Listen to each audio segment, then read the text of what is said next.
to keep the oath I've made to my wife, I have had and still continue to have to kill certain parts of me that I identify with really strongly. That is something real, to be able to let go of parts of you because I have an oath to maintain. When you reach that place, and a lot of people, I'll say forever, I'll love you forever, I'll be in this thing forever. And then as soon as it gets hard, as soon as like, oh, I might have to actually change to make those words true, that's where it stops for a lot of people.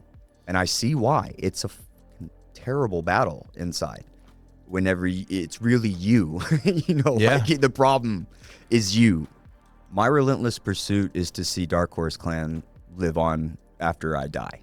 If I could achieve that, man, I'd be complete. What is up, everybody? This is Joe Adams, and welcome to the Relentless Pursuit Podcast. What we do in this podcast is bringing guests from all different backgrounds, all different walks of life to share their journey and everything along the way that led them to where they're at today. Real conversations, raw emotion, and the kind of human connection that can't be faked. But without further ado, I would love to introduce a man I've known for quite some time, almost 10 years now, and I haven't seen him in almost 10 years. So it's quite the reuniting. My man, Mr. Chase McDougal. Thank you, sir. Thanks for having me. So good to have you, bro. We go way back. It has been a minute, though. Yes, it has. And so just to familiarize you guys, Chase and I met at a ritual weekend about in 2018, right before my accident, of which branded all this stuff. I think it was 17. No, it was 18. Was it? Yeah, because my wreck was a month. It was 2018. Gotcha. That date is seated. I won't argue there. Yeah. So, but yeah, man. So still like almost 10 years, which is pretty crazy. And then here we are. We're assembling some others, including ourselves, for Midsummer this year. I'm excited. Yeah. So if you want to tell people, like, what is Midsummer for the audience so they maybe know? Well, Midsummer is a solstice celebration for pagans and heathens of all sorts and types. And we're going to all get together and have ours. Yep. I'm stoked, dude. We got people in from all over the place. Tell people where you come from. I am from Tulsa, Oklahoma, and spent about 20 years there, originally from Long Beach, California. Yeah. And, man, that's been home base ever since I moved. Right on, man. Dude, it's, I've always had a lot of respect for Chase, and we've stayed in touch, over the years on social media and stuff like that. And, it's cool. Some of the guys I've met just once, that mutual respect you have for one another. And then at some point you reconnect, and you coming in last night, hanging out at the house, being on here today is huge. It's kind of like Patrick, hadn't seen that guy forever. Get together, have an amazing conversation, and you build like a whole new relationship with that person. And I feel like we reconnect at times that we're meant to. Right. Because like I'd say we've grown, all of us, talking about him too, have grown so much since that first meeting. 100%, man. We're all 10 years older, a lot more experience, probably tempered by some things. A lot of changes. Yeah. Hell yeah, man. Well, it's so good to have you here, bro. I'm honored to hear your story today. We've been doing a lot of talking, but we haven't delved into your history, your journey quite much yet. Been saving that. So tell us a little bit about what life looks like for you today. Well, life for me today is absolutely beautiful. Yeah. Yeah. I'm out living in the country outside the city, and I live right next door to my brother, right next door to my mom, and we all have a big giant property that we're sitting on with my brother's in-laws, and we get to hunt and raise animals and do our clan thing, and it's just beautiful life I'm living right now, man. Hell yeah, man. And for those of you that don't understand what he means by clan, he's talking about his tribe. We better clarify, They're like, of course. 12 years ago, we founded what we call the Dark Horse Clan. Yeah. My brother and I. And it grew out of our fight team. Okay. We originally, when we started coming out of our parents' living room was our dojo. Yeah. and started fighting. We didn't have a name for ourselves. We didn't even have a gym.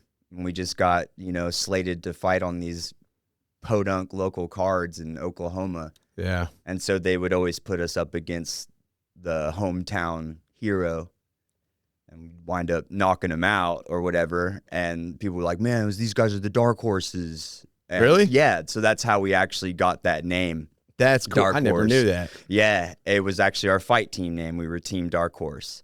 And then whenever I got into the whole spiritual side of things and found paganism, that's whenever we just kind of kept the name, and all my brothers decided to follow me this way. And we became the Dark Horse Clan. That's actually really cool, man.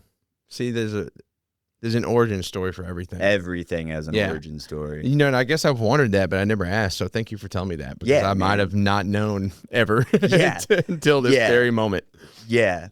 Yeah, Dark Horse wasn't random. It was a name that was given to us. That's pretty sick, man. And where are you at? Where did you say? Just spiritually, emotionally, physically? Well, spiritually, physically, and emotionally, I always try to keep it pretty even kill. Mm-hmm. I've had my battles over the last couple years with emotionally. Yeah. Yeah. I've had to overcome a lot of things that I think I just bypassed because of the upbringing I had was so ideal and golden. And a lot of people don't get to say that, but it's come with its own baggage, because a lot of things normal people have to deal with, I didn't have to until later on in life when things hit me finally. Yeah. Like it inevitably always does. Interesting. Yeah. Well, let's take it back to the origin for you then, man. So before we get too far, okay, I have a gift for you, man. Okay. I want to see you wearing this thing. So I make mala beads, as you know, and I see that you have your runes around your neck. Yeah. I want to give you some runes that you can smack people's face off with. Hell yeah, bro. I got to check this out now. Yes. I might as well. Please. First I got to read this. Please, man. Look at the amazing seal. This is how they used to do it, dude. And Yeah. he's keeping it alive. It's right. I don't Something even a wanna little break bit it. visceral. I don't even want to break it, dude.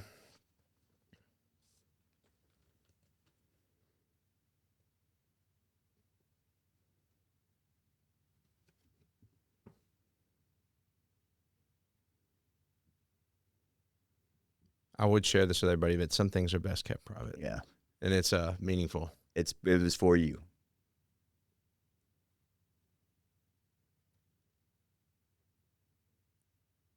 Thanks, bro. You're welcome, man. Man, that's I see you out here, man, and you're a man I look up to and respect. So, dude, that means the world. Thank you so much. I mean, you're welcome, dude. It's hard for me to express what I feel in my heart when people say stuff like that, but it means more than you know, dude. Oh, hell yeah, dude. Guys, first of all, explain to them what exactly this is. That isn't your traditional mala. The one that I'm wearing actually is, as it's got 108 bead count. Okay. Right? So when I went to make that one, which is more of our heathen flair with the runes, I like the size and the even count of the two elder footharks going around. Yes. But it's a mala bead, but it's made out of, that one's brass. This one is stainless steel. And it's got 1,600 pounds of tensile strength rope tied between it. And a heavy Molnir on the end. Yeah, dude. And I make a bunch of different styles, but they're meant to be an aesthetically pleasing EDC, an everyday carry device. So I can take this off from around my neck or from around my wrist and use it to smack your face off if I need to, or choke you into oblivion. There's a lot of different uses I can use for this thing. Dude, I'm just going to go out in the hallway and find somebody. It's joking. When you feel the weight of it in your hand and you actually start swinging it around, this thing could be lethal, man. And it holds up to it. I mean, I've seen the Yeah. videos of you using them, man. You'll be destroying a freaking 2x4 or whatever. I bury a 4x4. I get an 8-foot 4x4, bury it 2 feet in the ground. And that you can take a live blade, machete, a sword, whatever you want, and these as well, and just watch the wood chips absolutely fly, create sawdust, man. Well, you're going to have to, like, give me a little... I'll give you a tutorial. Tutorial this weekend, yeah. This is, you got to kind of know how to wield it a little bit. It's not a straight weapon. It's got some, lashback if you're not careful, bro. Yeah, like, oh, for sure. And it wouldn't feel good, dude. I could feel the weight of it around my neck. Like, it's a solid piece. And it is super aesthetic, man. Not to mention the spiritual aspect of it as well. You use it for your meditation. 100%. It's a 3-in-1. Dude, thank you so much. You're welcome, bro. I appreciate you big time, man. I'm honored to wear this from now on, man. I'm going to have it on everywhere. And I can feel the weight of it. Like, I like that. Yeah. You can't forget that it's on you. Now, to clarify. Not to mention, I flew here with this. That's the other thing about it. I can get into bars, I can fly with it, and no one suspects it. Before we dive into the, your journey, why this though? Obviously, we spoke about the spiritual component a little bit. We'll get more into that. But you're not just someone that just wants to make weapons and go out and like swing them at people. Right. Like, you are a professional at this. You've been in it for years and years. You've trained, we talked about like women and children and stuff like that, and for self-defense, and worked with LEOs and military. So I guess, like, briefly before I'm sure we'll go more into depth about it, but briefly kind of explain that, because that explains this a lot more as well too. Yeah. I've done martial arts my entire life. I was born into it. My dad started teaching me Kung Fu while I was bouncing in a Johnny Jumper, Yeah. And so growing up doing the martial arts, and then we eventually got our own studio, and teaching people has always been a big passion of mine. Yeah. As much as doing the martial arts, actually imparting it to other people has always been a huge passion of mine. And I just like the concept of being safe as I possibly can. And if I can extend that to other folks, then that's what I'm all about. So I just like to extend to the world my knowledge and my aesthetic, I guess. Yeah.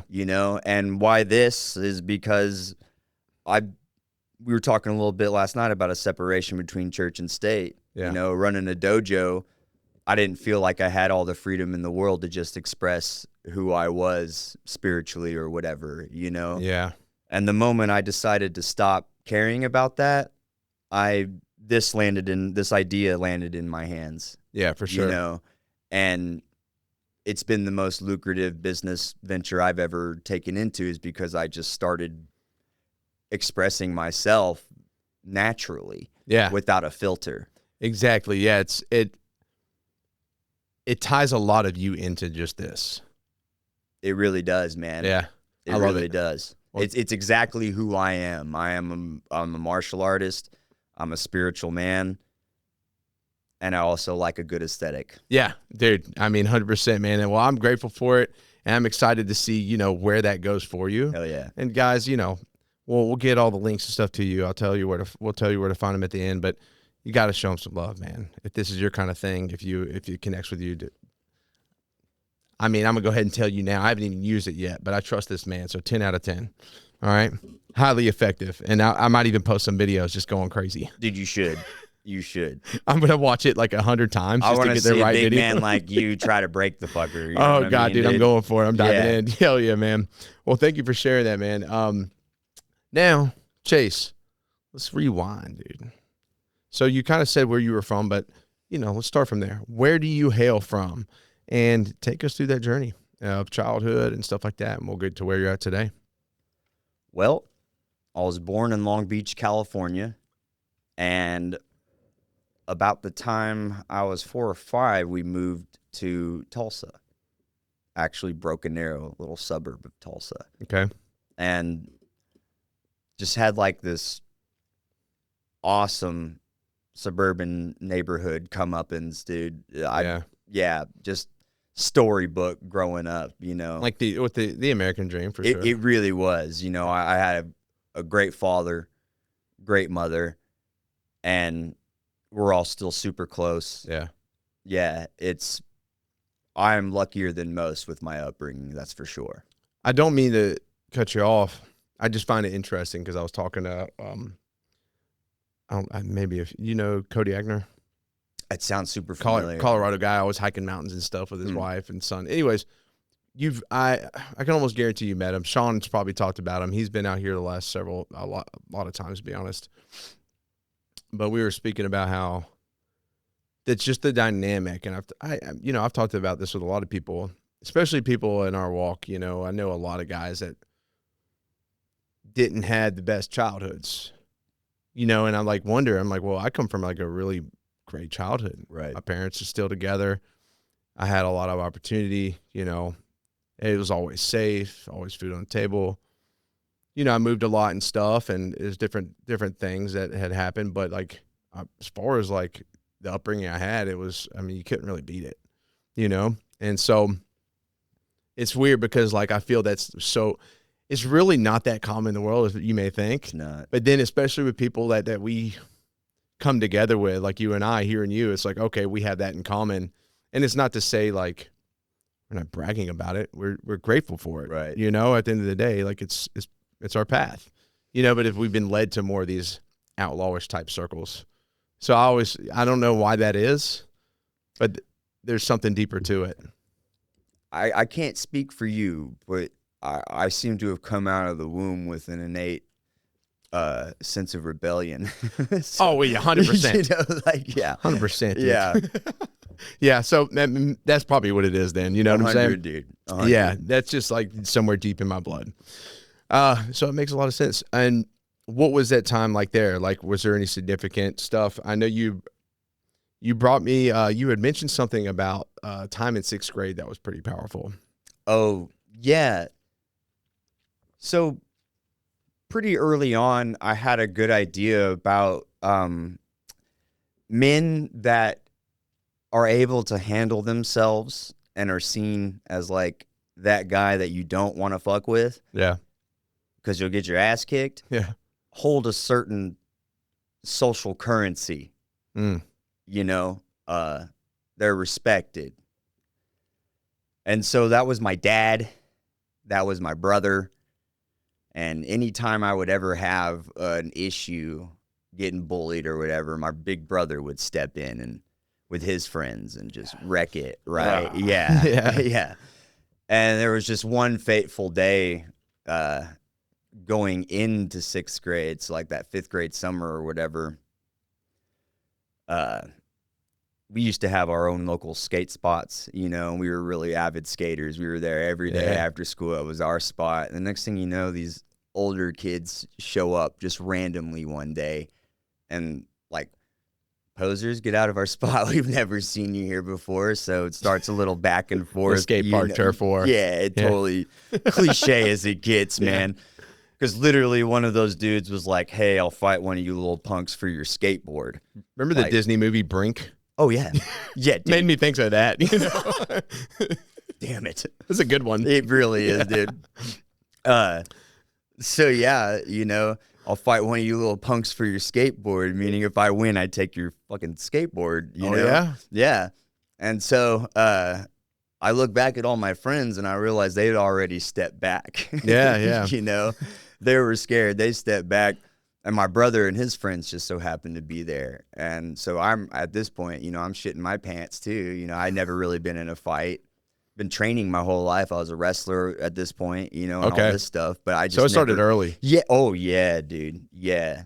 I wrestled almost all the way through school. Okay.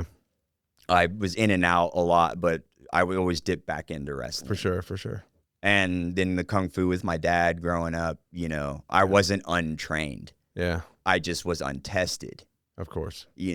And so I look over to my brother because this is usually, his cue, right? Yeah. And I get this. What are you going to do, little man? And he didn't have to say a word. I realized it was my turn to pay in or buy into this currency of men. Yeah. Yeah. Show me what you can do.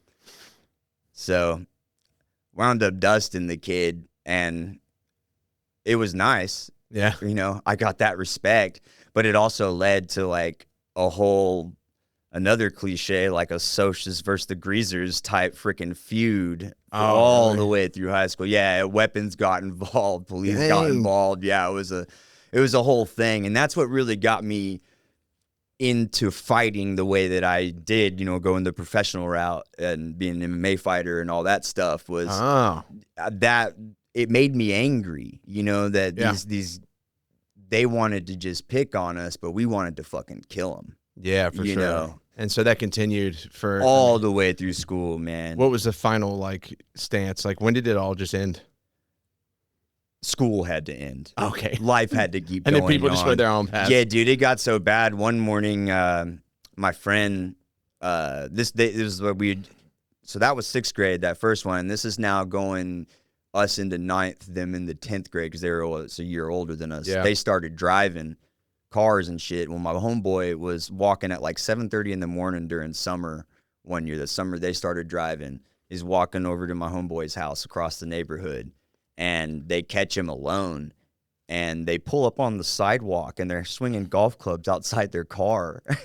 Dude, yeah, dude. That's like, bro, it got like that, man. It got like that. My dad had us all like trained like a unit. We all started training, you know, kung fu under my dad, and like he was teaching us how to like not get singled out in a crowd, like all kinds of stuff, dude. Like how to check our six, you know. Shit was getting real in Tulsa. It really was, man. It really was in this little nice suburban neighborhood. You just had this feud with these other kids. It was wild, man. Bro, that is pretty nuts, man. And it's funny because, you know, obviously, like we'll talk about like knocking people's faces and stuff. And like, I think it's interesting. It's important to emphasize because we talked about last night, we were outside and we're talking about, you know, so some viewers may watch this and be like, assume where this is going. Like, but we talked a lot about with the importance of that balance of like having the capability there and also having like that feminine side, like the feminine side that's like vulnerable and empathetic towards others and shows compassion and extends grace, right? Right. And you like me, we both see that as a very important balance to have. It's almost a virtue. Yeah. You know, it's not easy, you know, kind of like bridging the two together. And I bring that up because like that you made me think of that. And I think it's something very important for us to highlight later in the conversation as we get to where you're at now. Yeah. Because it's just so applicable because it kind of, I don't know. I'll dive more into it because I could just keep talking about it. What else? And going into that, you know, that time in high school. So that was again, that influenced, I mean, I'd say your whole trajectory. It really did. You know, which is kind of crazy to think about. Like, I know I had some stuff going on in high school. I did nothing like that. I've gotten a fight here and there, but it was nothing like this, like years-long feud. I want to ask, too, what was the spiritual influence? Because knowing where you're at now, what was the influence in your household growing up? It was Christian. Okay. Yeah. Same. Like most people that grow up in America, it's the default setting. Yeah, for sure. You know, and I had my granny on my mom's side. She was uber Christian. Okay. Like everybody, if she went through the drive-thru, she told the drive-thru lady, "Have a happy Jesus Day." Okay. You know? Like, yeah. Yeah. And it wasn't really like when I was younger, we used to go to church a lot. But as we got older, it would just, you know, it fell off. And I've always been a really spiritual person. When I was a Christian, I don't want to say I was like a good Christian, but I was a spiritual one. You know, I believed in what was there and what was unseen and unseen, so to speak, you know? And so I don't have the typical story of someone who got like angry at God and then became a pagan. Yeah. You know, it was like I was doing some ancestral research because McDougal being Scottish, you know, I've always been real into that, you know, so researching my family line. Yeah. Realizing, and when my dad got his Y DNA tested, or what, he just went and got a normal DNA test. And it turns out he got a marker for this guy named Somerled of the Isles, who's like the progenitor of all these Highland clans, MacDonald, McRory, McAngus, McDougal. You see it? Yeah. And he is famed for kicking the Vikings off the islands. Get out of here. Yeah, no, like legit. That's wild. Yeah, and so my dad, turns out this McDonald's society was like, hey, you've got this marker. We actually want to test your Y chromosome. And that's cool. Yeah, it turns out, like looking at this dude's chart next to my dad's chart, my dad's almost like a genetic copy of this guy. That's nuts, dude. Yeah, it's pretty wild. And so like that kind of sparked something in me, that ancestral research. And I was like, well, what's deeper than that? Yeah. You know, and deeper than that is our pagan past. For sure. And I've always been, you know, into, you know, Native American stuff. That always kind of allured me. And when I found out that, you know, guess what? White folks had the same thing at some point, you know, something very similar. Yeah, for sure. Something very close to nature. Mm-hmm. And it just spoke to me. Something awoke inside of me and said, that's the path. This is the way, you know, like the blood remembers. For sure. And I remembered. At some point in the Relentless Pursuit, you move, you pivot, not just metaphorically, but literally. You outgrow a space, you level up, you pick up everything you built and you carry it somewhere new. And in that process, it'll show you real fast who shows up. And that's why I only trust True Friends Moving Company, because they'll treat you just like that. True friends. My family's used them personally, and moving day on our end was zero stress. Top-notch service, smooth process, and excellent communication. And the people by your side throughout it are personable, professional, and handle everything with care. True Friends Moving Company is your go-to in Middle Tennessee, and they operate the same way the name sounds, like people who actually care about where you land. Link in the description below. Go show some support. One thing you brought up when you talked about, just because this was a huge shift in your trajectory of life, like that big brawl at the skate park. And I appreciate what you shared, like that, what you understood when your brother shrugged his shoulders. Like, hey, dog, like he's not going to let you get, you know, all your teeth knocked out, but he's also like, hey, it's your time to like stand up for yourself. And I really appreciate that.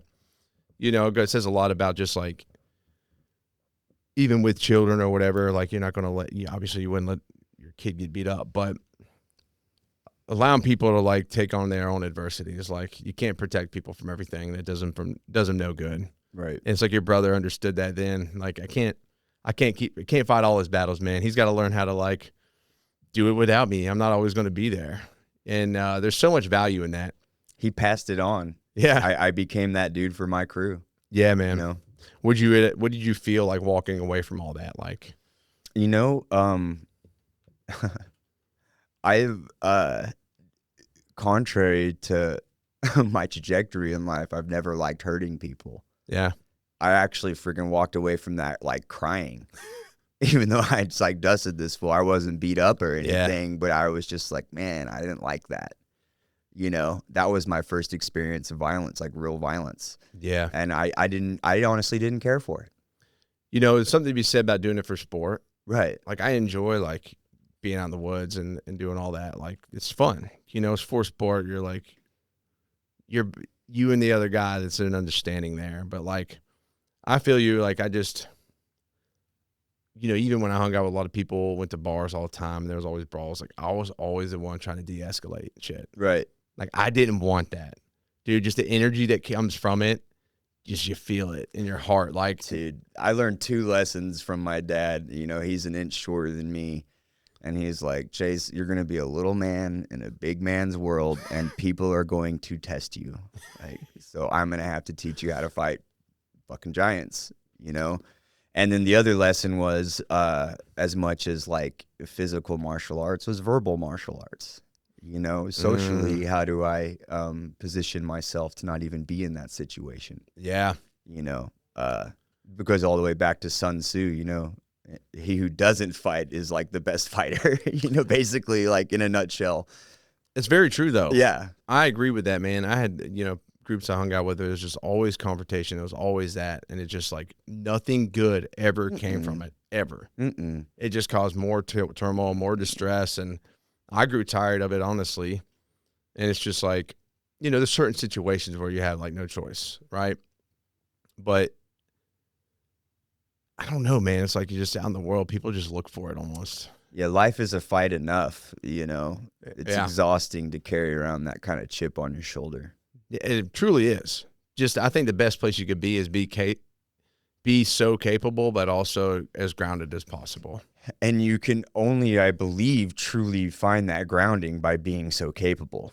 Yes. It's a dual-edged sword. Like, you need to be a sword to be able to cut it or protect anything. Yes. Yeah, dude, I appreciate that big time. Now, moving forward in life, you obviously that changed the trajectory. And we talked about the spiritual significance and your growth there, right? Like, you finished the last segment with talking about you just essentially you felt that call to something deeper, right. Something, that blood memory, right? And I wanted to bring this up too because that's kind of how it was for me. Maybe like a different time frame. I think that first ritual we met was like the really big turning point because I fought conviction for a long time before that. Like I wanted to seek more, but there was this fear of like, what will happen? Like, what if I am wrong and I go to hell, you know? And like, the what ifs, right? The things that hold you back from everything in life. And I stopped asking the what ifs. Like when it comes to spiritual, I just got to know. And I always searched for that. Like growing up, I baptized a couple of times. I tried it. I never got baptized. I tried, dude. I was like, this is it. This is the one. Nope. And I'm like, I just couldn't feel that connection. And then I just like met with like minds and people that were like were seeking more and like, you know, had ritual in that kind of space. And then like, that's the first time I felt God flow through me. Right. The gods, right. You know, that's the first time I truly felt that. I saw it in the wind in the trees. I felt it in the rain. You know, you remember that moment too. I saw it in that fire. Like I was like, this is it. And it really changed everything for me, man. But again, it goes back to what you're saying is like, there was that blood memory there. I had the interest in things, you know, but I didn't want to be like this History Channel Vikings. In like, my cosplaying, my spirituality. Yeah. I want to be committed to whatever I go with. So yeah, man. It was that call, it was that blood memory, and it's very important to listen to that. I think maybe there's so many people, I'd suggest that there's a lot of people that feel some kind of like deeper call, but they just avoid it because it's uncomfortable. It is. People question you, dude. Family, friends, people just are, and then you get. A lot of people think I'm pretty certifiable, man. Oh, really? Yeah. Oh, yeah. I was able to carry myself in such a way, though, that those closest to me wound up coming along for the ride. Really? Yeah, I'm very blessed. I have my, my mom at ritual, my dad at ritual. That's cool. You know, yeah. That's really cool. And your parents are still Christian? My mom still leans that way pretty heavily, but she's very open-minded. And gets really involved in ritual and really into it with us, you know. And my dad's gone full pagan. Really? Yeah. So yeah. My brother went pagan with me and everything. Yeah, it was wild. It's so interesting you say this because, like, you know, I had my the similarity, bro. We talk about like the more stuff you say and the more we've spoken over the last couple of days is just like there's so much more similarity to us than I realized. Yeah, I didn't realize either, man. And like think about my parents, you know, I grew up in a Christian household and it kind of dwindled and towards the end and you know, I chose my path, right? And then when I had my accident and my mom says to me, she's like, when I saw how devoted you were to what you believed in and how you pulled through that strength you did with, she said, I realized there was something much more. I realized it was much bigger. And that's really cool, you know, for someone like your mother to see that in you. Right. You know, and even then my mom's she leans that way, but she's very open-minded. Yeah. Right. And my dad, like he just believes there's God, right? He doesn't really know how to like nail that down right now. I think he's kind of searching for it, but either way, it's very similar, like how, you know, and it's very important to me. I'm glad my parents and my family is like they love me and accept me. Right. No matter what the case is. And that's really cool. And at the end of the day, that's all that matters is those people closest to you that matter are accepting of it. And like, yeah, I'm not here to please everybody else and make everybody else happy about what I believe in. Yeah. This is for me. Yeah. Screw your judgments, man. I'm going to keep rolling. And I think that says a lot about conviction, man, because you see a lot of people that come onto the path and then they stray away because other people pulled them from it. and then that fear crept in and they allowed it to do so. And the fear was there up front. The first time my dad came to Ritual, I scared the fucking shit out of him, dude. It's like, oh my God. Yeah. Like, are you sure you know what you're doing, son?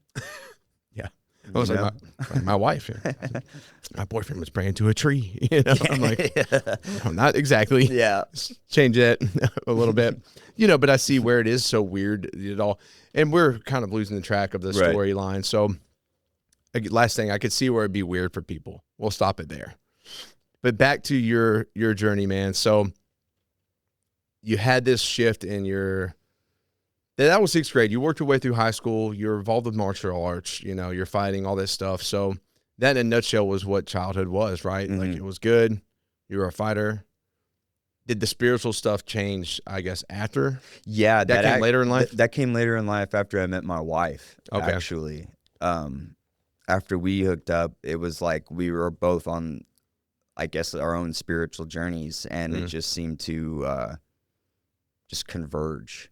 Yeah. And we were there to find it together. That's really cool. You know? And then y'all grew in that. What led you there? Because I'm thinking after high school, you start really spearheading the fighting career. So I take it you didn't want to go to college. You're like, screw that. I tried that. Really? Yeah. I messed that up. I've always done really well in school. I was a straight A student almost all the way through school. See, you know, that's I took where we're AP, not similar. History and shit like that. You know, the one place I don't excel at is math. Oh, dude. You know, don't you me and numbers don't get along too well. Yeah, I got ChatGPT. Yeah. Yeah. So, you know, I've always done well in school. I wanted to go, I was doing the humanities route. You know, I wanted to go do the anthropology thing. And I got this scholarship to go to college, and I missed some e-signature online that I was part of my package for the scholarship. Mm-hmm. I didn't fill it out properly.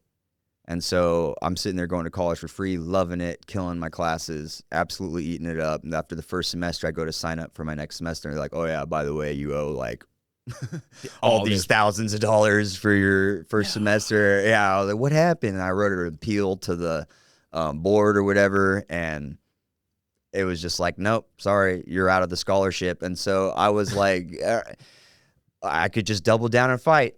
They were like, oh, this is the school system. That's what we do, is take your money. We ain't getting nothing back. Dude, yeah. It was just one of those things. I was kind of disappointed, but at the same time, it was what was supposed to happen, of course. I do believe. You know? So you doubled down on that, and then how did your like fighting career look early on? And that started, you said you're like 34? I'm 34. Okay, so when did you really double down on that? So I really started training like I was going to become a professional when I was 16. Yeah. Yeah, I got out of wrestling and started competing with my brother in this league called Sanshou. Okay.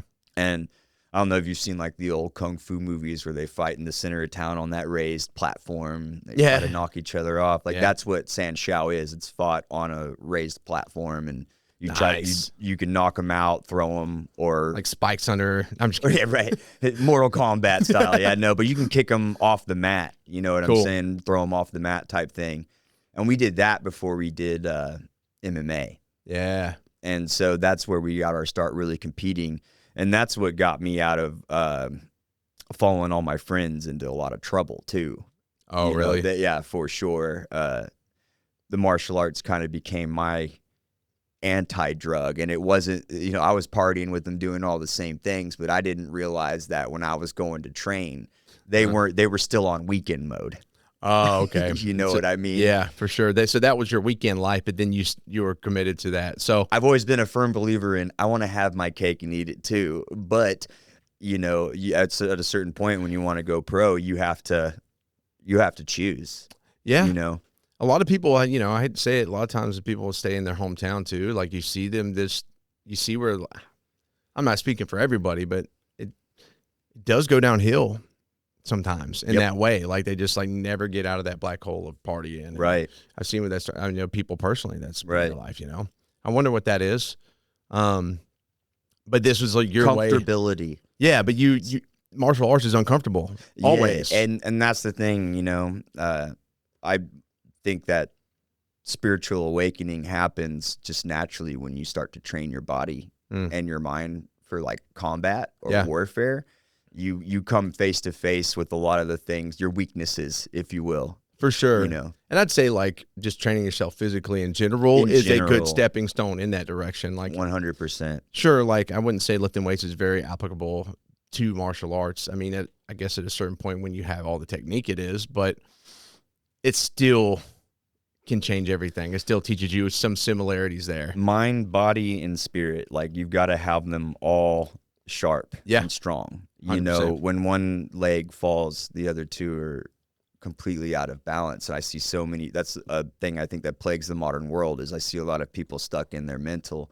Yeah. Or I see a lot of people who have gone completely spiritual, but then neglect their bodies. Oh, yeah. You know, and then you got people that build their bodies, but then they're fucking dumber than a box of rocks. You know, so finding that divine balance between the three is, I think, the real warrior's journey. Yeah, man. You know, and you like learn how to appreciate every aspect of it too. Right. So you took off with that, and did you just keep progressing in like all of the different things you took on?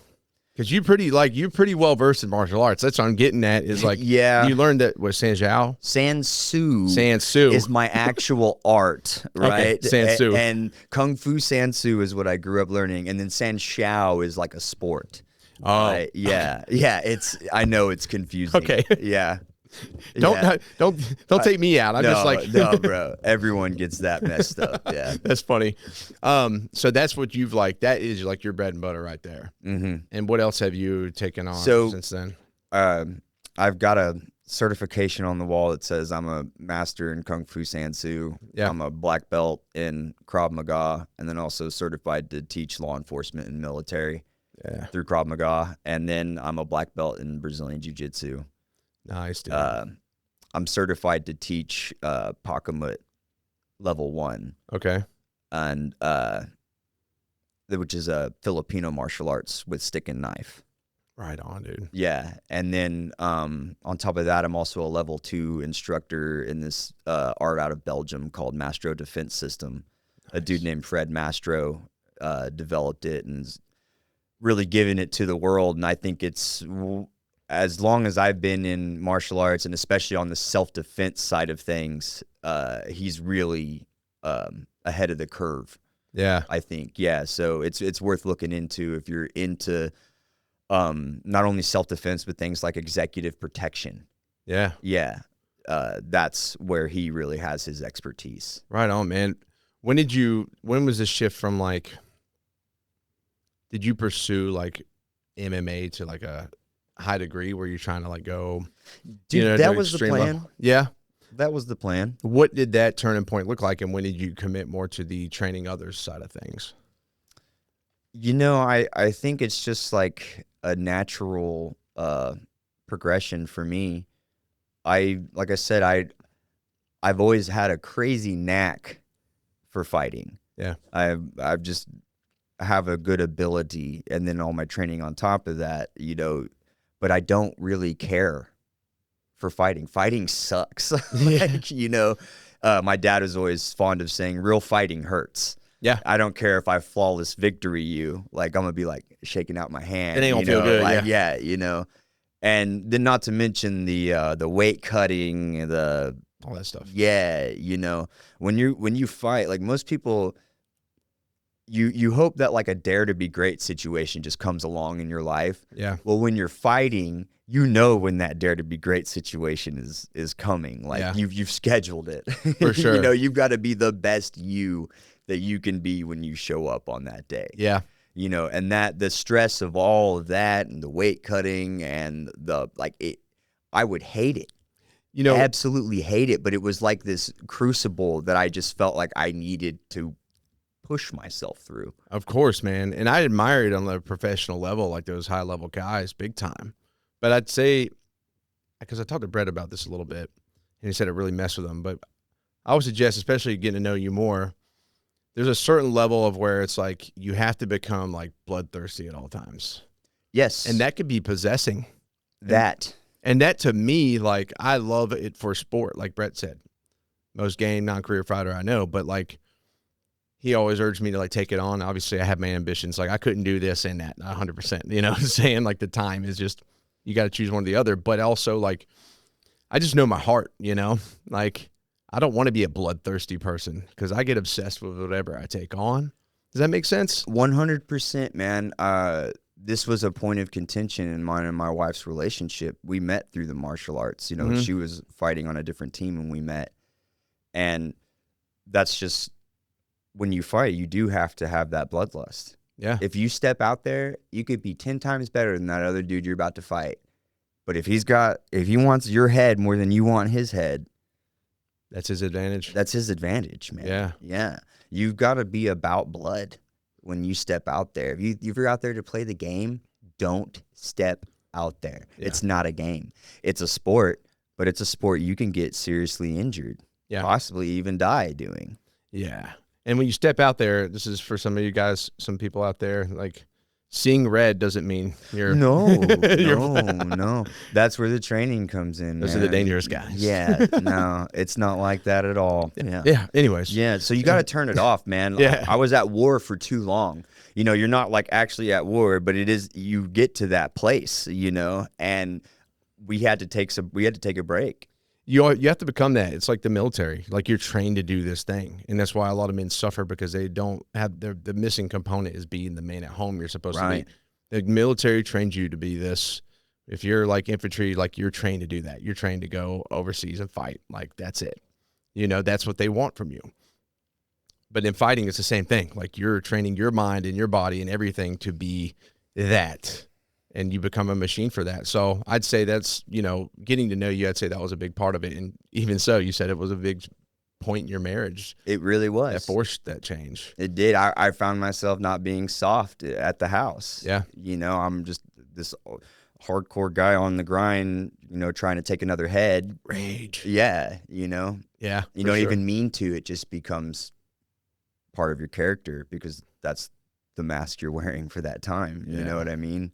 So teaching is a lot more rewarding. Yeah. Even if I smoke some dude in the coolest way, it doesn't give me the same feeling as seeing someone who comes in with absolutely zero confidence or zero strength become an absolute warrior. Yeah. You know, that is really what fills my heart. That's what gets me up in the morning, is being able to pass this that I've developed on. Like I've always said, like, you know, I want to be so strong that it's not just for me. Yeah. You know, that other people are strong because of me. Yes. That makes me feel good inside. Dude, there's a lot of honor in that, and I appreciate that. And to come to that realization too, and some people just there's guys that are Olympic trained. You know, my cousin Cliff owns Compound Wrestling. They're known all over the country, all over the world, man. He trains people all over the nation, I mean, in wrestling. He wasn't an Olympic athlete, and he gets hate because he wasn't, but he's one of the best coaches there is, period, when it comes to wrestling. But he has that gift of, like, sharing it with other people in that same kind of way. And, like, it's good that you have that awareness of what stokes that fire instead of trying to pursue something you think you should, and really, like, allowing that to stoke your fire and keep you going and committed to it all as well. That was a personal battle, man. You know, I still feel like a young man in a lot of ways. And, you know, I probably will go fight again. Yeah. Before I can't. At some point. Yeah. I mean, probably pretty soon. But it's not, that isn't where my life is headed. And that was a big battle about how I identify myself, because for so long I've been that guy. Yeah. You know? And so not being that guy, I was like saying goodbye to like an old friend, or like, you know, something like that. It's something I almost had to mourn. Yeah, that's interesting. And I was going to ask you, like, what did you have to walk away from in yourself to change the entire path of that? It's the value I put on that identity. Honestly, you know, the things we identify with in this life are sticky, you know, and sometimes to let something go, the harder you try to rip it off, the stronger it wants to stick back to you. It clings, man. It really does. And so it is quite the work when you want to change how you operate and see yourself. Not even want to, you kind of have to, because, you know, let's just face it, you're never, the stream's always going, the stream's always flowing, things are always changing, and the way you saw yourself 5 years ago might not serve you anymore. It's kind of holding on to that same identity is just going to like holding on to a root and the stream's just still going, like you're fighting the flow, man. You named your company perfectly, dude. Yeah. For you, yes. Why can't I just ask for, like, you know, the super easy pursuit? No, I'm just kidding. I would not want that, though. You know, you'd be a lot more boring. Yeah, there'd be nothing to gain from it, you know, for sure. Okay. What's been the most important takeaway from a career of fighting and training people to fight? Not even just spiritually, like just if you could find that nugget of like the biggest takeaway for you. I would have to say it's probably like the cultivation of an undying and unwavering belief in yourself. Yeah. After having gone through, the fight game is like, it really is. I forget which professional fighter said this, but it's like loving a girl who will never love you. Yeah. It's heartbreaking, man. It really is. There's the highest of highs, lowest of lows. And learning to not allow yourself to go through those peaks and valleys and then identify with the lows.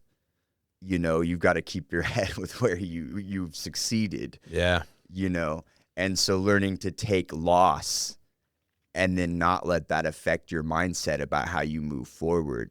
Like, get your ass handed to you and then tell me you're still badass. You know what I mean? Like, that honestly is the biggest takeaway, I think, from just the martial arts and my fighting experience has been, you're not defined by your losses and you still are badass. You got to tell yourself that story, man. You stepped into a thing a lot of people aren't. You're the man in the arena, win, lose, or draw. You know, it's so crazy you say that because I see, believe it or not, entrepreneurship is very much like that. Yes, you can extend that analogy out to the rest of your pursuits in life. And that for me is like, you know, my path, right? And it's just like very, very similar, man. Like, it's easy to identify with all the shit that, like, the times you fell on your face, because that's shit you remember, you know, and like it sticks with you, but not identifying with that and like recognizing the wins and finding gratitude in that part of the journey. Because like you can easily lose sight of every one of those and tell yourself it's not good enough. And then it's just like, it makes the whole experience negative if you allow it to. Right. And you can lose yourself in it. And that's something to always key in on.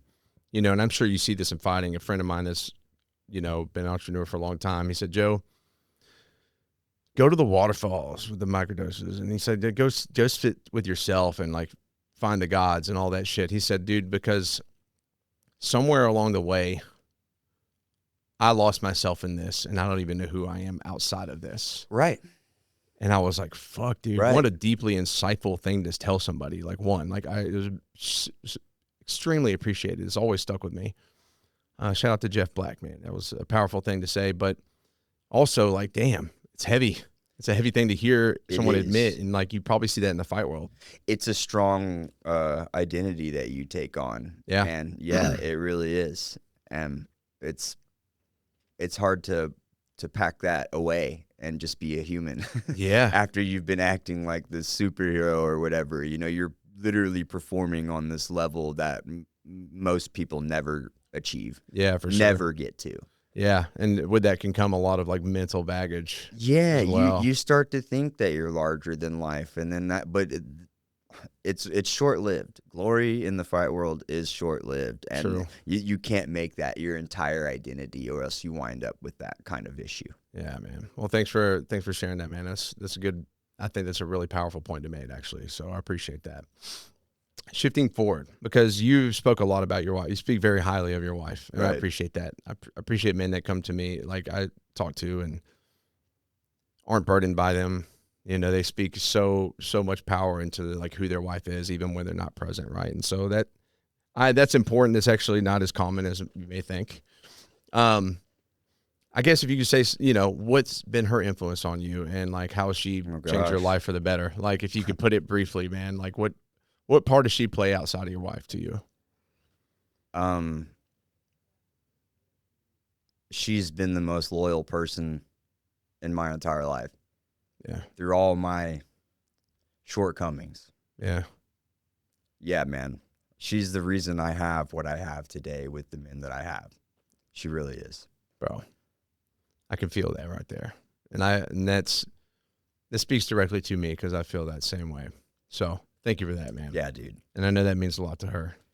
And I can't wait to get her on the show because, guys, like his wife is a tough chick, dude. She's pretty rad, dude. Yeah. She's pretty rad. There's a reason I've been with her for like 14 years, man. Yeah. You can tell, like, I haven't even met her, but I can tell she's one of a kind. So I'm stoked to meet her. That's her in a nutshell, dude. One of a kind. Hell yeah, man. Well, one of these days, dude. Thank you for sharing that. Now to the life you built. You know, you weld and paint storm shelters on graveyard shifts. You fight professionally, train people. You run your wife's horse rescue, and you're building a brand. Yeah. And you have Rams, and you got all these things going on. Like, it's a lot going on. Which one of those is the real job, and which ones are just what you do to survive until the real thing pays off, or are they all? So the slave job is the painting and welding. Yeah. You know, that pretty much just makes sure I'm held down, you know, while I pursue all my other things. Yeah. And, man, the real goal is to just run that ranch. Yeah. And to grow the tribe. Mm-hmm. And I see both of those goals as pretty synonymous. Yes, for sure. You know, we are the Dark Horse Clan. It only makes sense that we actually have horses. Yeah, of course. you got know? to. Yeah. Yeah. And I'm learning all that from my wife as well. You know, she was the rodeo girl. You know? Hell yeah. And so she's been teaching me the way of horses. Dude, I mean, it'd be interesting. I joke around saying I want a Clydesdale, but I also know that's not easy responsibility to have. It's so much work. Dude. Yeah. I just think a Clydesdale would be cool. You know, I'm going for the whole, like, what's the artwork? Remember Molly Hatchet albums? Yeah, I want to look like that on my Clydesdale. Yeah, totally, dude. Yeah. My dad has those records, and I'm like, dude, that art is so cool. That's what I want people to see when they pull up and I'm on my Clydesdale. I have this vision of me just on this mini horse, you know, this little dude on totally a little ass horse, dude. Yeah. We just roll up together. People are like, wait, what's going on here? And you said you're trying to truly break free from that and build the life for you and your clan that you actually want, right? What does like working, you know, the slave job feel like in your body, not just on paper? Because it does pay bills, right? But dude, I'm actually really lucky. You know, I call it a slave job because that's my 9 to 5 or whatever, but I'm not stuck on a 9 to 5. I could make my own hours if I wanted to, as long as I came in and got everything done. I'm fond of saying to people, you know, that whole cliche that it's not a what you know, it's a who you know world. And so, you know, if you have dreams out there, try to position yourself into a job that gives you freedom. Yeah, for sure. You know, it's doable. You know someone, you know, that whole 6 degrees of separation thing, you know, like you know someone already. You just haven't you haven't had the right conversation yet. You haven't talked to the right person yet about it. You're not seeing your option that's probably right there under your fingertips. Yeah. And it might not be ideal, but if it gives you the freedom to do what you're trying to do with the rest of your life, you probably should take that option. Oh yeah. I mean, something that allows you the freedom to like at least have like something you have that passion for. Right. Like my dad, you know, he's been in the executive world for a long time, and you know, but his outlet is Ironmans, you know, but like that's not a cheap sport to do. It's time consuming, right? But he's able to do that because he's positioned himself in such a way. Not everybody's meant to be an entrepreneur or this or that and the other, right? So position yourself in a way that you can pursue things outside of that, because you still got to pay the freaking bills. I've been guilty of being so anti-system too that I didn't really care about money in such a way, Yeah. that has the allure of having a bunch of it. Sure, it sounds nice, but I've never really wanted for anything, Yeah. It's one of those things. And now that pursuit, as I get older, it's a lot more, I find myself wanting money, Yeah. and now I have to completely go back to school on my own and learn that because I've just ignored it. Yeah, dude. And it sucks because it can get out of hand fast. It can, man. Yeah. With the horse rescue, you're the ranch manager on it, right? Right. What is that like? I guess the idea, the concept of that rescue and rehabilitation, what has that taught you and bled into, Dark Horse? So it's funny because, and you can probably relate to this, whenever you tribe up with people, you're hoping they come to you at a certain level, but usually people who find themselves at your fire are typically almost down on their luck. They're seeking something, man. Yeah. They're looking for something. They need rehabilitation. Yeah. And so through working with horses, you can't talk to them. Yeah.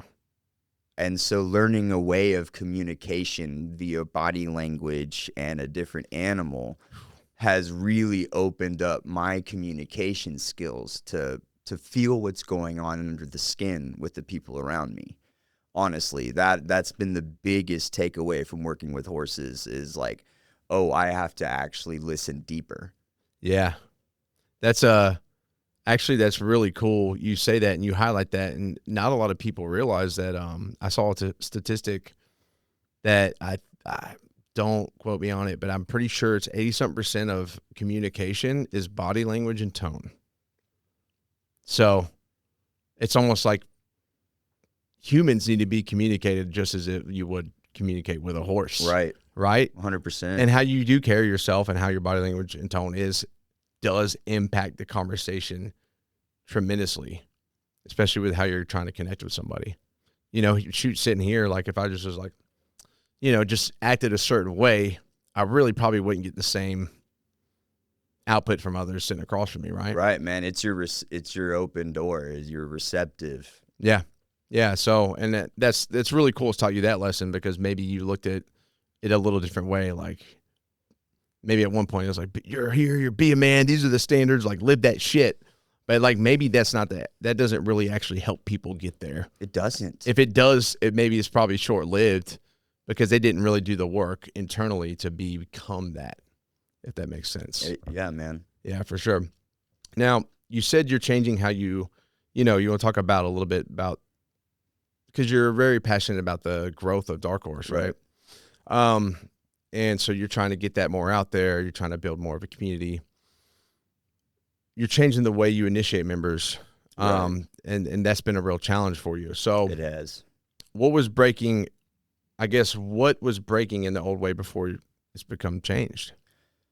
So like most groups, we had like a year-long prospecting, and back in when we first started, it was like you did a year, we trained you for a whole year, and then you went out and you fought in the ring, and that was kind of like your coup de grace, right? Yeah. Into it, and then we did the whole ceremony, Yeah, patching for ceremony and stuff.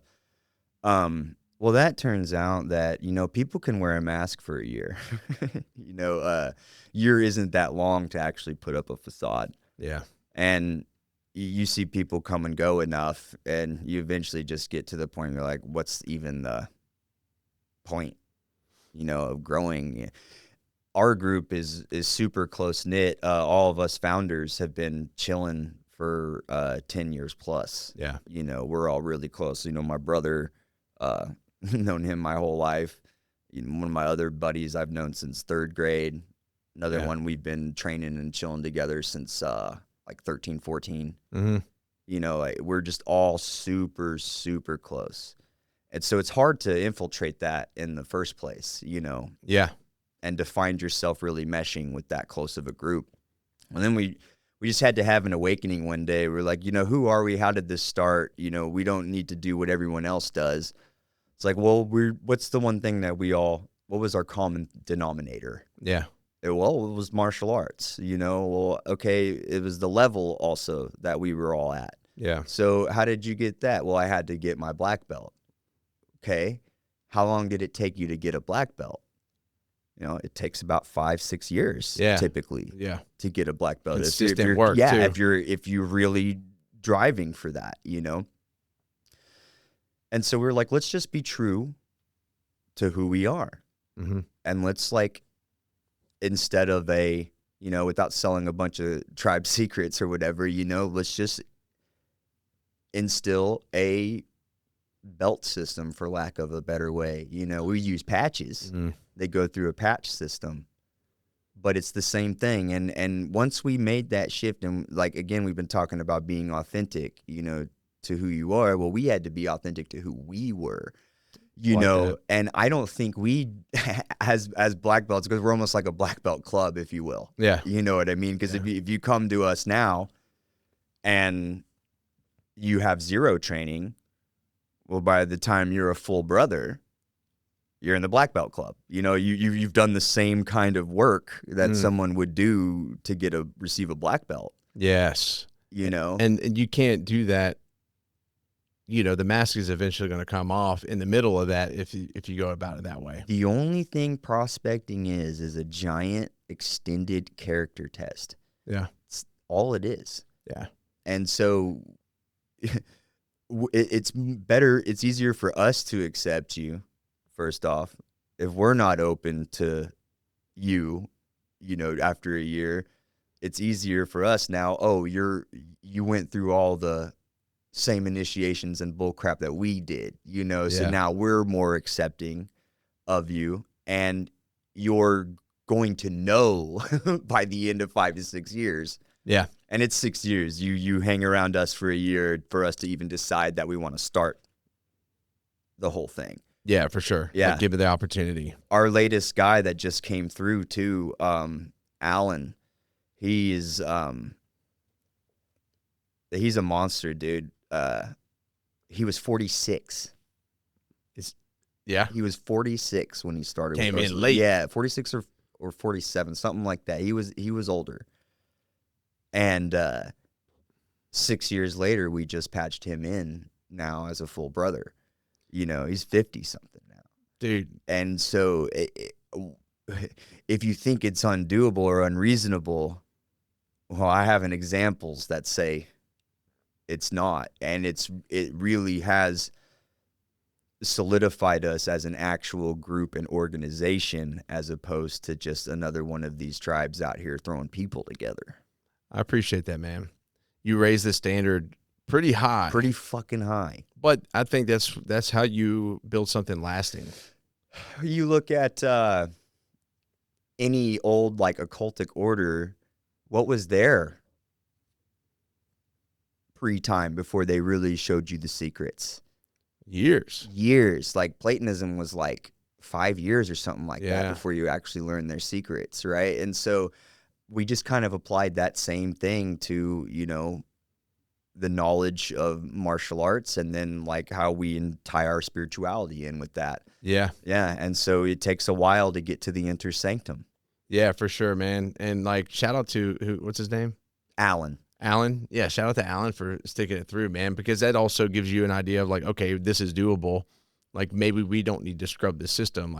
We beat the shit out of that old man for 6 years. Yeah. Exactly.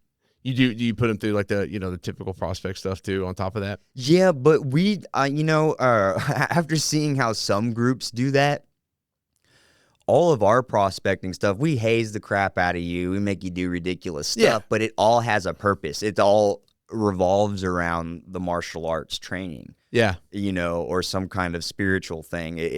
Whatever our hazing is, it has a purpose. It's not just hazing to haze, I don't like that aspect. And if I was going to go join someone else's group, I don't want to have to fucking chug something gross to prove that I'm freaking down, or something like that. I want to respect you. I want you to see that I respect you as a man, you know, who's trying to better himself, and I'm not going to degrade someone in that way. You know, there's a fine line there because, you know, we're boys and we get rowdy and we like to fuck with people. It can be fun. It can be fun. Yeah. But at the same time, I think that there can also be like a better reason behind those things, you know? And so we've got our ways of hazing, and they're all kind of centered around martial arts games and whatnot like that. Yeah, we find ourselves like all participating with. Yeah, you know, like I even then, if it's the most ask ridiculous, you to do something I don't want to do. Yeah, I got to be willing to jump in that fire too. You know what I'm saying? And there's something to be said about that as well, right? You know, because a lot of guys, I mean, how would they? Right. You know, you see it all the time. And again, like those things that I guess just mesh people together, or they're not still standing anymore. Nope. You know, and that's something that matters. You had a Dagaz epiphany about why this new initiation method finally brought everything together. One, you know, I'll allow you to do it. Explain what Dagaz is to the viewers, because a lot of people are probably like, what the hell is Joe talking about right now? And paint a picture of when the moment that epiphany hits you. So first off, Dagaz the rune, which is interesting. Runes are the writing system or whatever of our ancestors in the Scandinavian Germanic worlds. Mm-hmm. But Dagaz specifically is the rune of sight. Yeah. You know, you see things clearly. You have an epiphany. Yeah. You know, I'm fond of, when I use Dagaz, drawing it over the eyes, like the infinity symbol. Sweet. You know, kind of wear that mask, you see through that lens. Yeah. You know, so yeah, Dagaz is like, to put it in layman's term for someone trying to understand the feeling, it's that aha moment, or when you look back at something and now your sight is 20/20. You know, hindsight's always 20/20. Yeah. That to me is Dagaz. You know what I mean? For sure. And so about 2 years ago, and I talked to you a little bit about that separation between church and state. Yeah. You know, I'm running a dojo, so I don't want to just like throw out to the world. You know, I didn't have like I wanted to put an altar in my studio. Yeah. You know, all that stuff.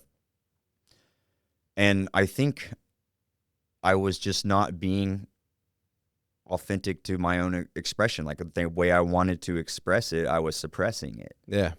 And so when I said, you know, I don't care anymore.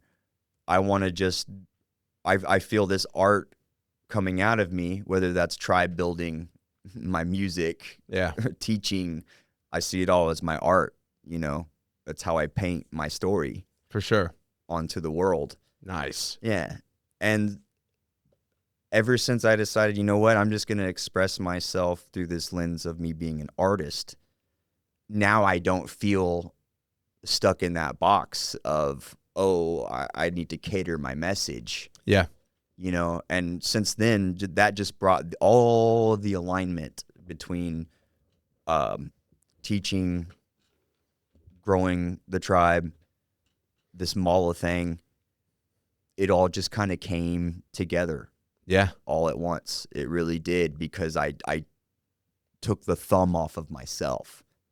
And would you say, I say Dagaz. I mean, you say Dagaz. Yeah. You know, I wonder, like, if I say it wrong sometimes, but I'm like pretty well read in the runes. Right. I study them quite a bit. I guess I'm just. It is a lowercase a. I think you're right. Yeah, but no, I mean, but the thing is, like, when I think Dagaz, I think Dagaz. I think of a new day, the dawn. Yeah, right. Exactly. So, you know, and crossing through the threshold. Yeah, crossing through the threshold into clarity. It aligns deeply with, you know, it's basically the same perspective as you put on it. I mean, they all have their base meaning, right? And I think that's a cool thing about the runes is they have that, but that meaning evolves when you sit with them a little bit longer, right? Do you put it before Othala and have Othala at the end, or do you put Dagaz at the end of your fifth arc?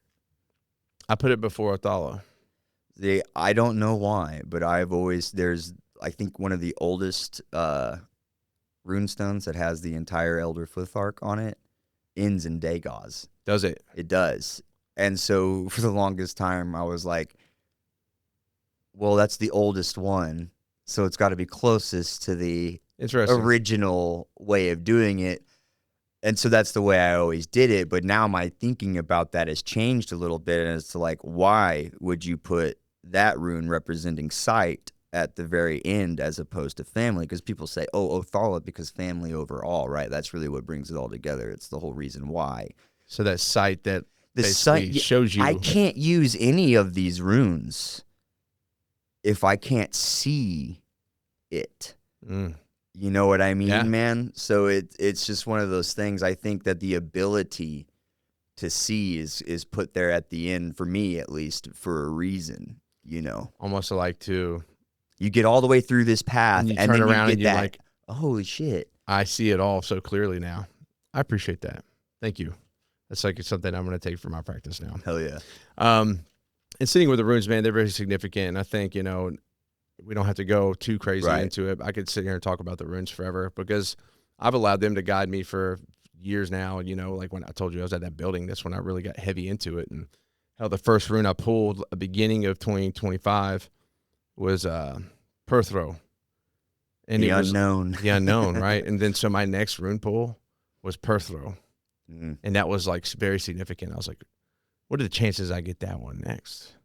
You know, and it was like the gods are like, fucking embrace the unknown, Joe. And then I realized, dude, I've been tried to have control of everything in my life for years. I need to let go of this control and embrace the unknown. And that was really what set me on this like very intense rune journey. Most businesses try to solve one problem at a time. These guys built something different. Nashville Fit, Bodywell, and B2 Wellness Suites. 3 brands operating as one ecosystem. Community, collaboration, and wellness all under one roof. Nashville Fit runs a results-driven media network built for businesses at every level. Whether you're trying to grow your brand, sharpen your performance, or get back on track, this is where expert coaching meets real accountability. Bodywell is your starting point for event staffing. Fitness, massage, wellness experiences brought directly to your corporation, your big event, your race. Whatever you're running, they show up ready. And B2 Wellness Suites is a collective of health and wellness professionals, each with their own specialty, all working towards one goal, helping you feel your best in a co-working environment that's relaxing to be in. Here's what makes it work. It's not just 3 separate businesses doing their own thing. Every piece is built to support the others. Advertising, coaching, accountability, wellness, all connected so you don't have to figure it out alone. If you're ready for a smarter, more complete approach, check out Nashville Fit, Bodywell, and B2 Wellness Suites. Links are in the description below. You're becoming a certified Gothi so you can legally marry and bury people in your clan. When you think about standing over a brother's grave someday and performing that rite yourself, what does that responsibility feel like? Necessary. Yeah. It's necessary, man. Yeah. We were talking last night, you know, I think our culture here in America around death is it's not right. Yeah. It's backwards. Yeah. It really is. It's unnatural. It's unnatural. What happens when grandpa expires in his rocking chair? You know, you call someone, they come get your loved one. The strangers come, take your loved one, perform all of the rites of death themselves away from the family unit, and then all come together and have this hollow funeral. Sure, it's sad. Sure, it's all these things, but the ceremony is lacking. Yeah. And it's not performed by the family itself. And I think that leads to a severe mental health problem. Yeah. It really does, because we don't get to deal with death the way that we should. The act of getting your loved one, preparing their body, digging the hole or preparing the pyre, however you do it, that reaffirms the death to the tribe. You're almost like walking them across that bridge. You're doing it, man. And in that act, you're dealing. Yeah. And after that act, you've dealt. You know, you don't have all this extra baggage to wonder or, you know, you're always going to miss them. But I feel like those rites themselves give you some kind of peace that is lacking. I've never thought about it that way, you know? Like, I've never thought about it in the way you're putting it until, like, last night when we were talking, man. How many people do you know that their whole, you talk about stickiness and things, identifying with things. Many people do you know have lost someone and that's almost become their whole identity about how that messed with them up? Yeah. I mean, it's true. People carry that with them for Ever. They never lose it. Yeah. I mean, you know, I think if you lose a child or something, it's going to hit differently as a parent, you know, like just because I know people and like I don't think that would ever, it's so hard to like, I think situationally, you know, depending, but for the most part, yeah, I think it's just so taboo in society to like handle that yourself. Like it is, but it's like, it's taboo to kill your own food and put it on your plate. Yeah. You know, our culture around death is just wrong. But then you spend years with somebody, you lay next to them, you're like, you know them more so than anybody else. Like, and then it's just like, okay, that time comes, somebody else take care of it. Right. And not knocking people. I'm not like knocking anybody for how they've handled that because like, honestly, that's the way of the world. That's just normal. That's our culture here. It's normal. Yeah. That's what people do. I mean, you don't think twice about it because that's just what's just been I don't even know what I'm meant to use. It's something so simple, but that's just been the way of things, I guess. It is, man. You know, it's the status quo. Yeah, so I think it's very honorable that you're willing to take that on, and hopefully nobody goes anytime soon, right? Right. It's the one thing you think about, like when you take that on, that it's and there's all kinds of legal things that you got to have in line, which kind of sucks too. Do that. Yeah, you can't just say, "Oh, I'm pagan, and so these are my funeral rites." Like. I tell them all the time, dude, if I die before we get all this stuff in order, do not let them take me. Yeah. Don't let them take my body. Just dude. Burn me. Like, take me to the Vey and build that pyre and burn me. Yeah. Like, don't let them take me. Yeah, but somehow don't get like charges. I'm sorry about that part. Which is why we're trying to look into all that and make sure it's all legal, you know, and all that, which is a crazy rabbit hole to go down. Bro, that's actually I'm going to ask you more about that because we've talked about, you know, the hurry handling, you know, those things for one another. And that's what we've decided, but like we don't have anybody that's certified there. And I didn't know there's so much red tape. So thank you for letting me know that because I can pass that on and we can figure something out. Yeah. And it's good to like maybe try to get a couple guys squared away that way. Cause you know, unfortunately, like the guy that gets that certification could be the one that goes. Departs. Yeah, like, no doubt. Right. Yeah. You know? Yeah. So it's something definitely important to think about. And I think it's important for maybe other people to start questioning, you know, just like, I think it's bigger than just us being pagan. I think I think everybody could take from that. And what you just spoke on, like if you have a group of people and only one person can run ritual, you're kind of at a deficit. Mm-hmm. If you depend on one person to make ritual happen or to run it, every man in that tribe, every woman in that tribe should be capable to hold that position. Yeah, otherwise they'll like suffer a little bit. So, and some have a natural knack for it, but you should be capable. Yeah, and even if they don't, like you know, you gotta. It's like public speaking, dude. Right. You gotta freaking do it till you get better. You know, it's just one of this, you just have to do it. 100%. I get nervous about even speaking at ritual, dude. My nerves get up. And I talk to people all the time, but it gets me, bro. And someone once told me though that if you're nervous about the thing, then you respect the thing. Right. And that's true. Like I respect the hell out of it. So naturally I'm just gonna feel a certain way. And I think that's good to like kind of harness that instead. Right. Now, you said you feel a deep connection to your ancestors, the land, your gods, but mostly to the people who find themselves at your fire seeking something they cannot name, which is very powerful. What do you think that they're actually looking for, even if they can't say it?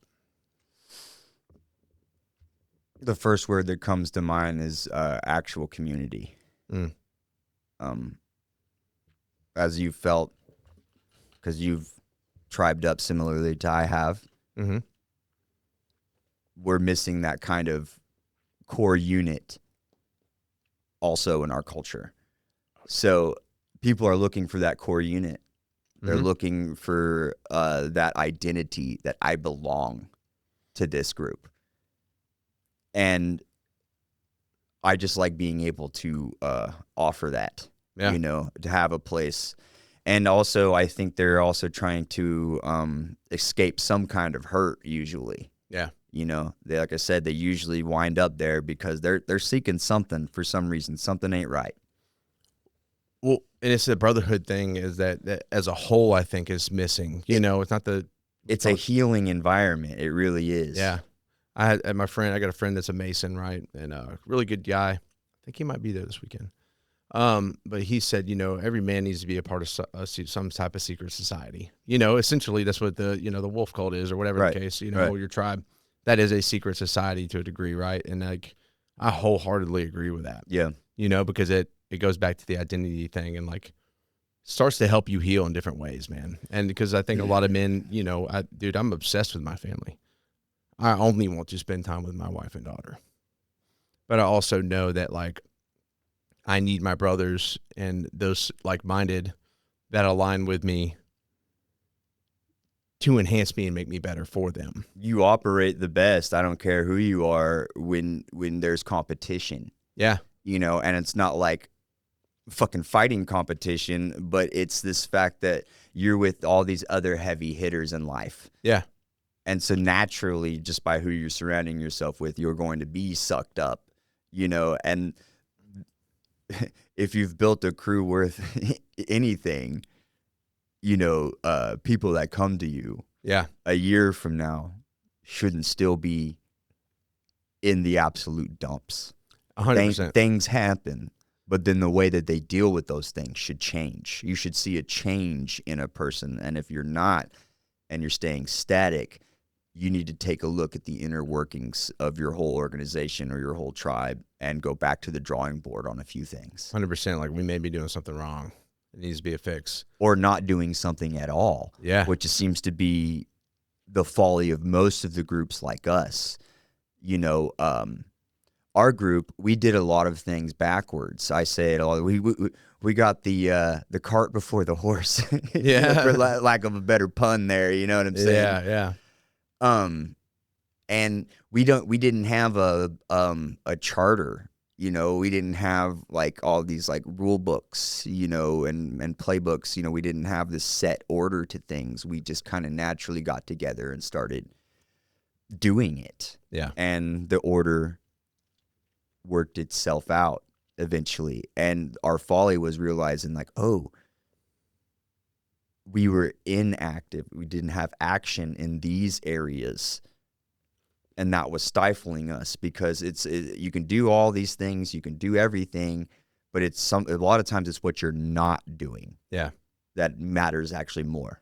Well, and then that's growth right there, though, that y'all are willing to step back and analyze everything rather than being like, this ain't working out. You're able to like, okay, we can recognize where we've fallen short and improve those steps to become stronger.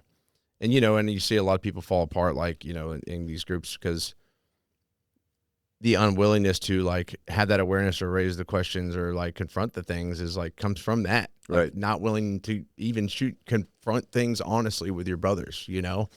Yeah, people want to keep the peace because they don't want to get everybody's feathers ruffled. But sometimes there needs to be some hard conversations within the crew as well. That's the hard part, man.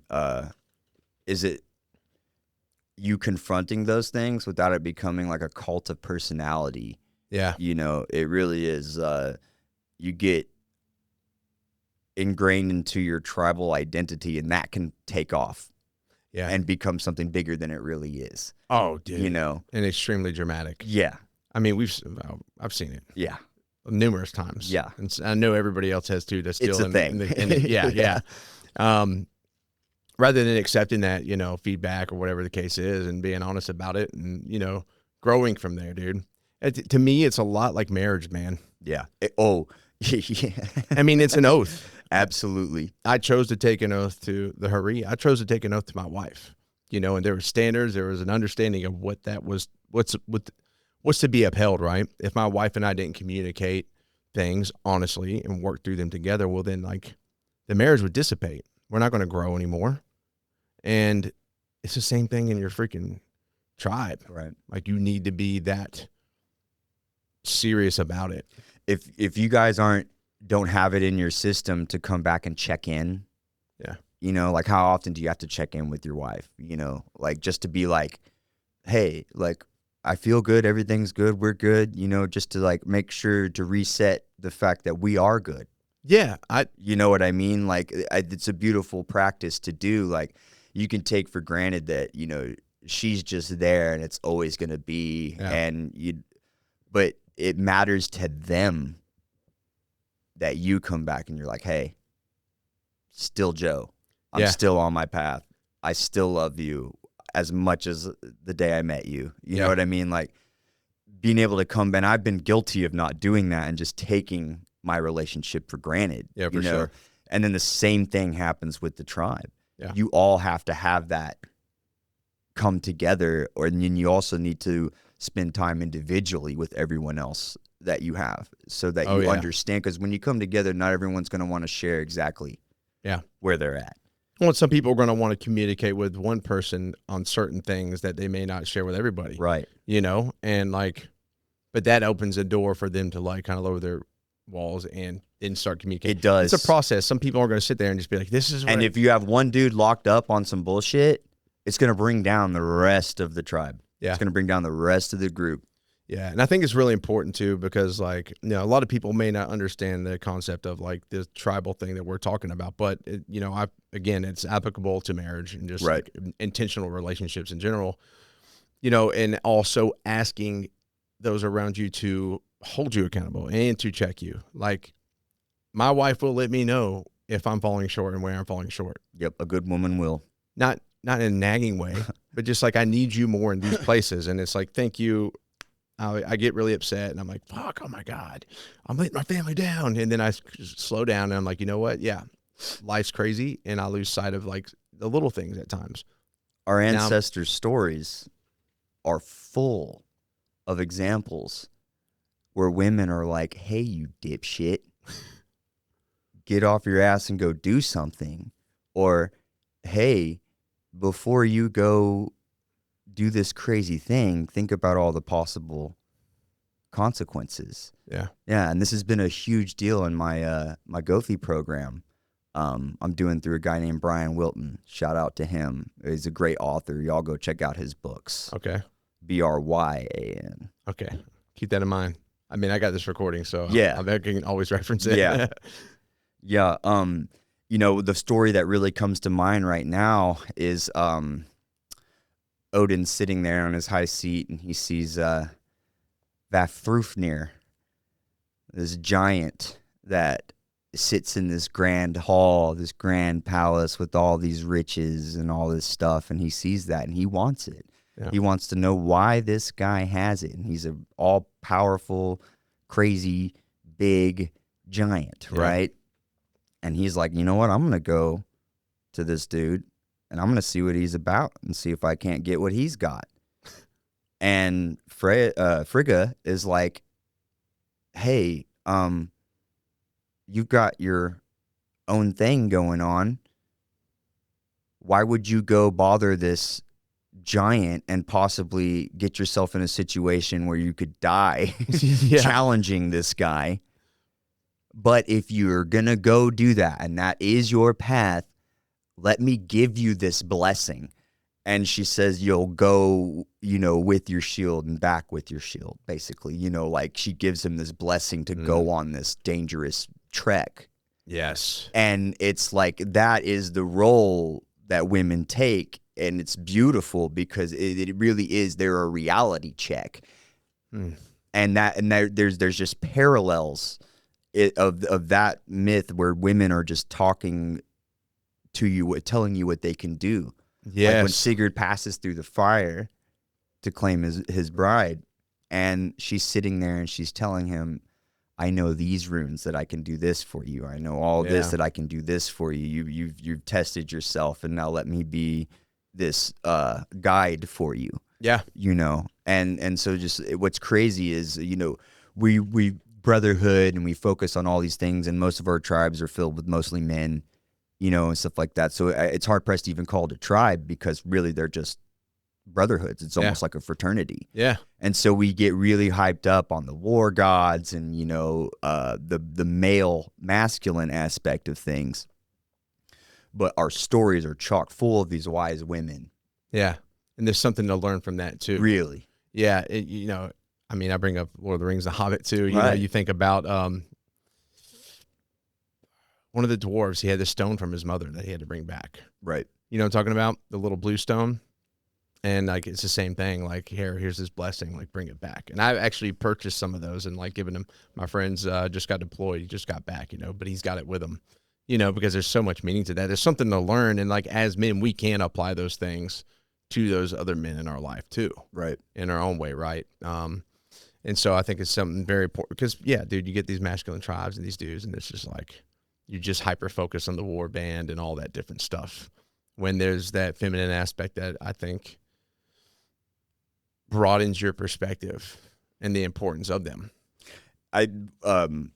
The West has pushed the divine feminine out of spirituality.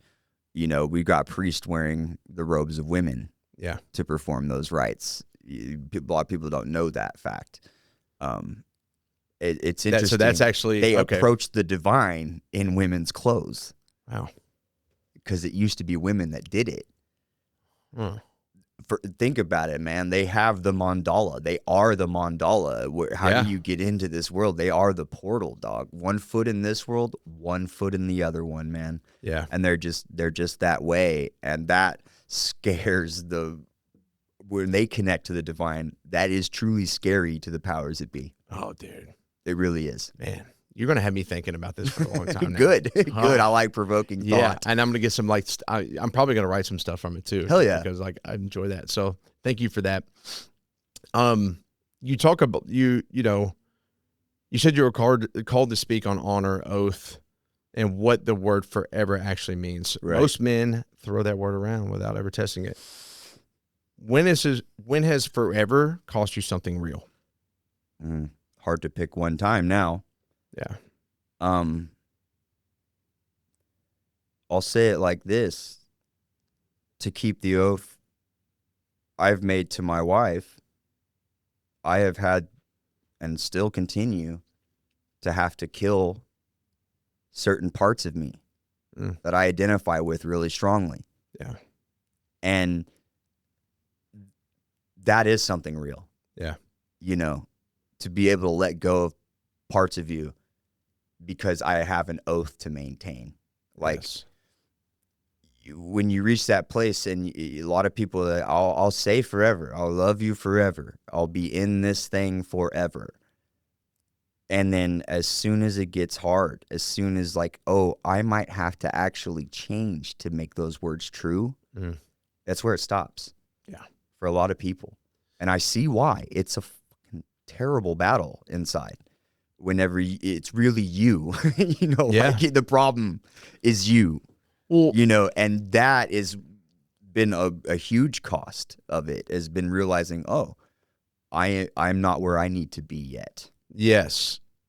I think when people take that oath and in both ways, a lot of times maybe they don't take into account that, you know, hell, from the time my wife and I met to 6 months when we were engaged, we had both changed a lot. And then 6 months later, we had both changed a lot. Like, they don't take into account that, like, we're both going to change. Yeah. And we should every day.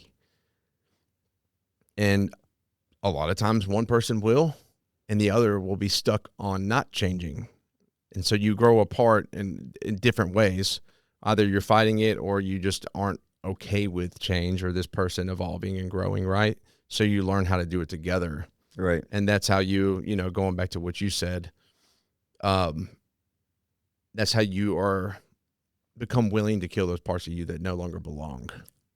You found something greater than yourself that you believe in. You're devoted to. Your devotion, man. That's really what makes it. Yeah. I mean, and when it comes down to simply something as belief, whether you're a Christian or you believe in the gods or whatever, right?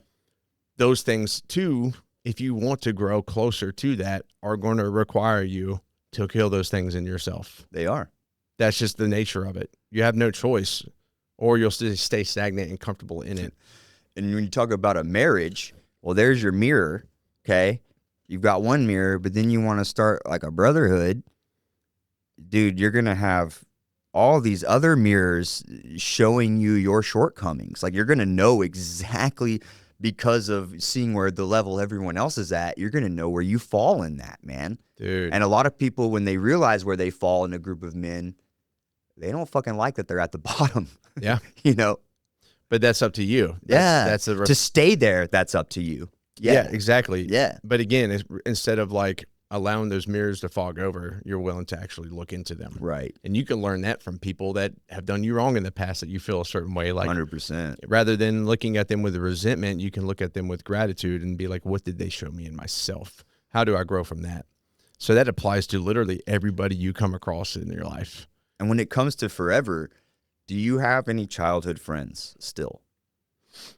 I got one friend that you grew up with, that I actually know from high school, because I moved in high school, that we stay connected and we've grown together. I think that's my most long-term friend, and we're totally different people. Right. You know what I'm saying? Like that's about it.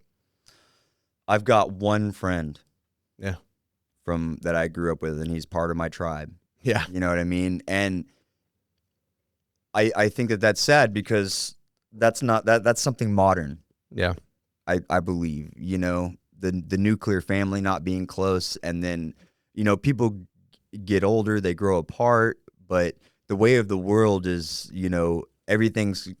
I was in Oklahoma yesterday. You know what I mean? The world is small. It really is. You hop on a plane, you can be anywhere. Yeah. So staying connected to people is harder. Yeah.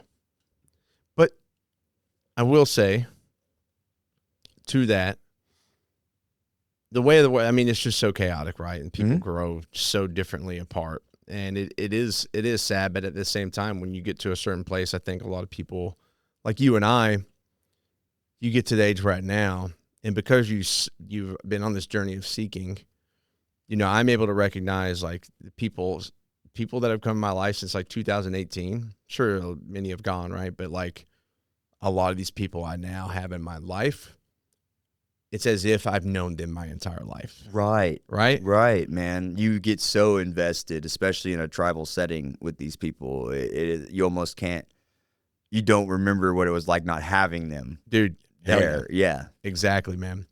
Well, as we come to a close, dude, I want to continue this forever. We could talk for hours more. I'm stoked on this combo. Yeah, man. We're just, I have high hopes that we'll reconvene one of these days, and I'll get to record with you again, but also record with your wife separately as well, or y'all together, however that may work out. But, dude, we could talk about so much more. But, like, this, it's really been cool to hear your journey and dive into depth in it and, like, get to understand you and grow closer to you, man. Like, I've gained so much from this interaction, this conversation.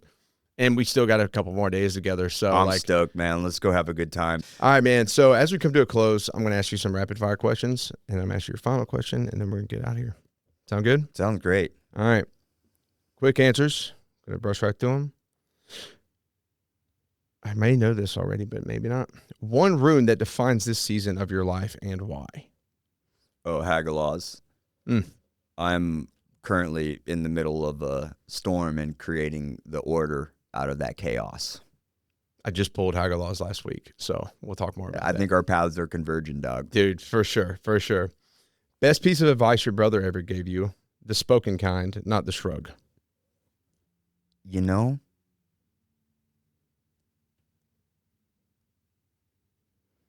Best piece of advice my brother ever gave me was probably recently. In a nutshell, told me to quit holding myself back. Bro, our paths are definitely converging. Yeah. Hell yeah. Well, wise words from him. Mm-hmm. One thing modern men get completely wrong about honor. Oh, it's not just looking tough around a fire. Yeah.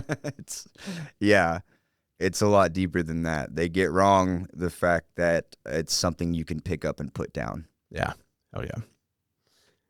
Now, not asking you necessarily to speak for them, but if you could imagine, if the gods could ask you one question right now, or if they are, what do you think it would be? Or do you feel it would be? We've given you all this advantage. What the fuck are you doing with it? We've shown you. You know the way. It's up to you. I am the way. Yeah. That's been the thing. Like, I've been blessed with mentors, really good mentors my entire life. And I've almost gone from one to the next. Yeah. And now it's time for me to be my own mentor. It's time for me to step into that mastery. Hell yeah, man. Thank you for that. Chase, the final question I have for you today. What is your relentless pursuit?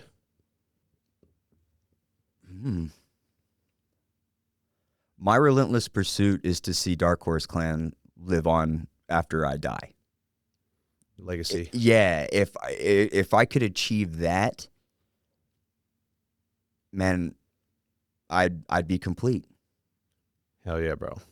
Keep doing what you're doing, man. You know, you're moving forward with intention, and I can feel it and I can see it. So you got this, man. Hell yeah, bro. Hell yeah. I appreciate you big time. Hey, likewise, Chase. Chase, where can people find you and show you some love and support? Man, y'all can find the Mallas at darkhorsedojo.com in the shop. That's live, and I'm doing all kinds of stuff on there all the time, trying to keep it up to date. And